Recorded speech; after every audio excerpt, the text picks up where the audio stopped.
Health channel ప్రేక్షకులకు స్వాగతం. ఈరోజు మనం అధిక ఉప్పుతో ఆరోగ్యానికి ముప్పు అనే అంశం గురించి తెలుసుకుందాం. ప్యాక్ చేసిన నిల్వ ఆహారంలో ఉప్పు పరిమాణాన్ని తగ్గిస్తే భారత్లో రానున్న 10 ఏళ్లలో 3 లక్షల మరణాలు నియంత్రించవచ్చని the George Institute of Global Health అధ్యయనంలో తేలింది. ద లాన్సెట్ జర్నల్లో నవంబర్ తొలి వారంలో ప్రచురితమైన ఈ అధ్యయనం ప్రకారం మన దేశంలో ప్యాక్ చేసిన ఆహార పదార్థాల వినియోగం గణనీయంగా పెరుగుతుండగా వాటిలో ఉప్పు నిర్దేశిత ప్రమాణాలకు మించి ఉంటోంది. ఆస్ట్రేలియా, హైదరాబాద్లోని జార్జ్ ఇన్స్టిట్యూట్ల ప్రతినిధులు ఈ అధ్యయనం భాగస్వాములయ్యారు. ఉప్పు వాడకాన్ని తగ్గిస్తే దేశంలో 10 ఏళ్లలో 17 లక్షల గుండెపోట్లు, 7 లక్షల కిడ్నీ కేసులను నివారించవచ్చని ఈ అధ్యయనం పేర్కొంది.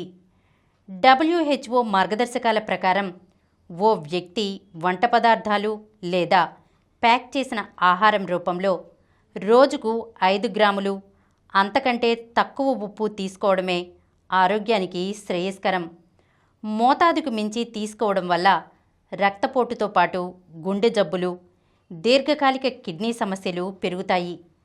భారత్లో ప్రతి మనిషి నిర్దేశిత మోతాదు కన్నా రెట్టింపు ఉప్పు తీసుకుంటున్నా దాన్ని నియంత్రించేందుకు విధానపరమైన ప్రయత్నాలు ఏమీ జరగడం లేదని ఈ అధ్యయనం వెల్లడించింది.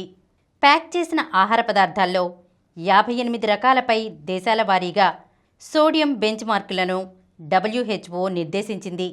బ్రిటన్, అర్జెంటీనా, దక్షిణాఫ్రికా తదితర కొన్ని దేశాల్లోని ఆహార సంస్థలు మాత్రమే ఈ బెంచ్ మార్క్కు లోబడి ఉత్పత్తులు తయారు చేస్తున్నాయి.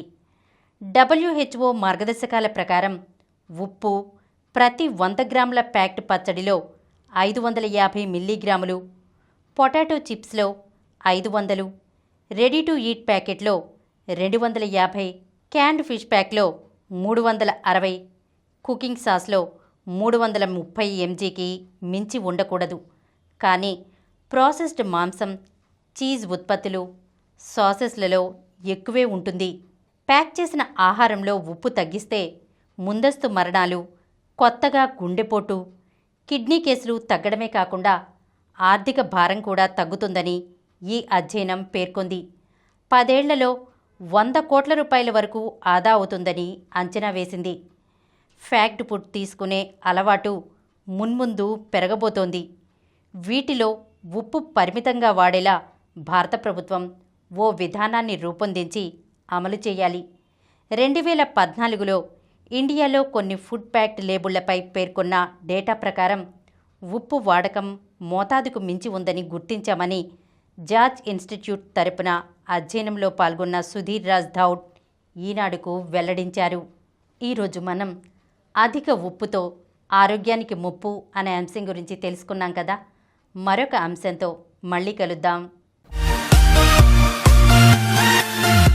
ఈ కార్యక్రమం మీకు ఎంతో నచ్చింది కదా.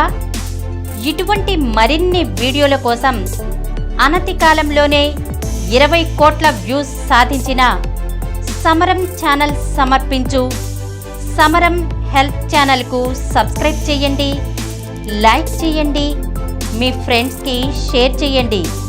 అలాగే ప్రక్కనున్న గంట సింబల్ని ప్రెస్ చేయడం మర్చిపోకండి.